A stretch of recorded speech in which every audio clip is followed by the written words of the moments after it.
A reading from the book of Exodus. From the wilderness of Sin, the whole congregation of the Israelites journeyed by stages as the Lord commanded. They camped at Rephidim, but there was no water for the people to drink. The people quarreled with Moses and said, "Give us water to drink." And Moses said to them, "Why do you quarrel with me? Why do you test the Lord?" But the people thirsted there for water. And the people complained against Moses and said, Why did you bring us out of Egypt to kill us and our children and livestock with thirst?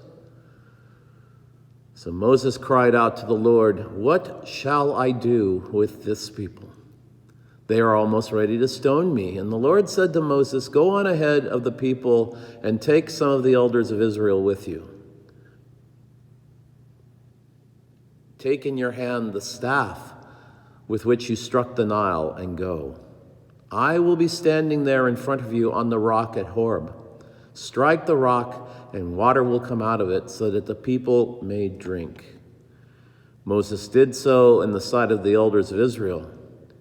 He called the place Massah and Meribah because the Israelites quarreled and tested the Lord, saying, "Is the Lord among us or not?"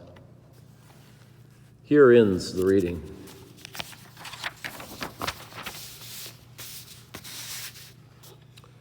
The psalm appointed for this morning is Psalm 95. Let us read it in unison. Come, let us sing to the Lord. Let us shout for joy to the rock of our salvation. Let us come before his presence with thanksgiving and raise a loud shout to him with psalms. For the Lord is a great God and a great King above all gods. In his hand are the caverns of the earth, and the heights of the hills are his also. The sea is his, for he made it, and his hands have molded the dry land. Come, let us bow down and bend the knee and kneel before the Lord our Maker. For he is our God, and we are the people of his pasture and the sheep of his voice. Oh, that today you would hearken to his voice. We are the sheep of his hand. Harden not your hearts as your forebears did in the wilderness at Meribah and on that day in Massah when they tempted me. They put me to the test, though they had seen my works. 40 years long I detested that generation and said, "This people are wayward in their hearts. They do not know my ways." So I swore in my wrath, "They shall not enter into my rest."